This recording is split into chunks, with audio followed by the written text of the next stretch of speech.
The first penetration testing section in this course is going to be the network hacking section. The reason why I choose to start with this is because everything you think of it is connected to a network.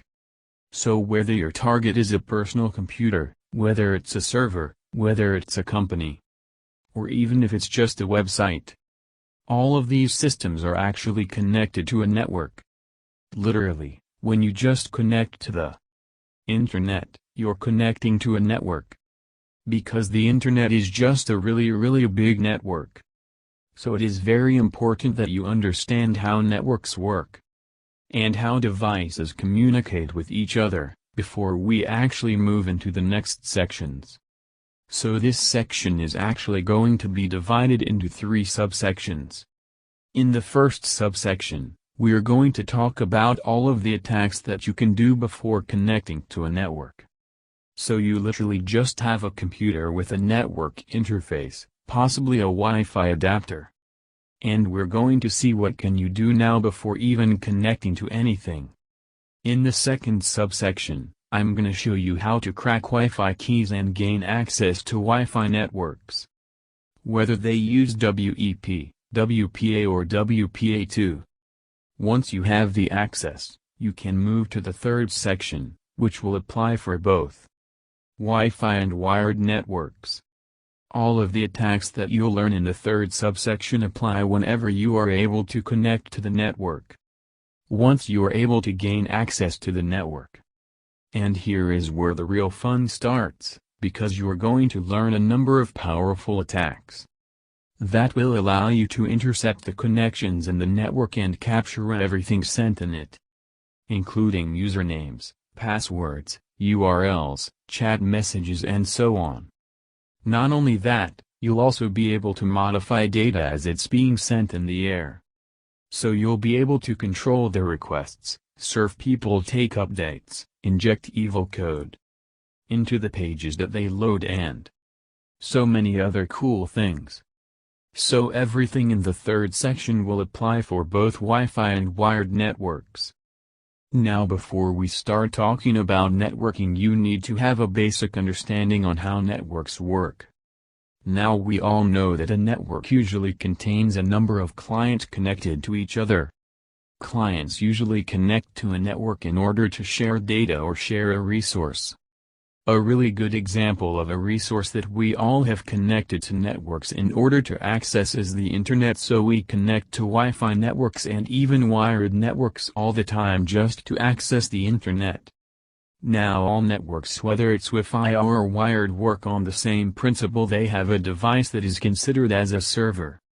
Now in many cases, for example in your home network, this server is your router. This is also referred as an access point.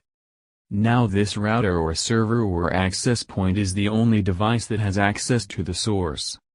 So none of these clients have direct access to the resources even after connecting to the network. The only way they can access the resource is through the access point.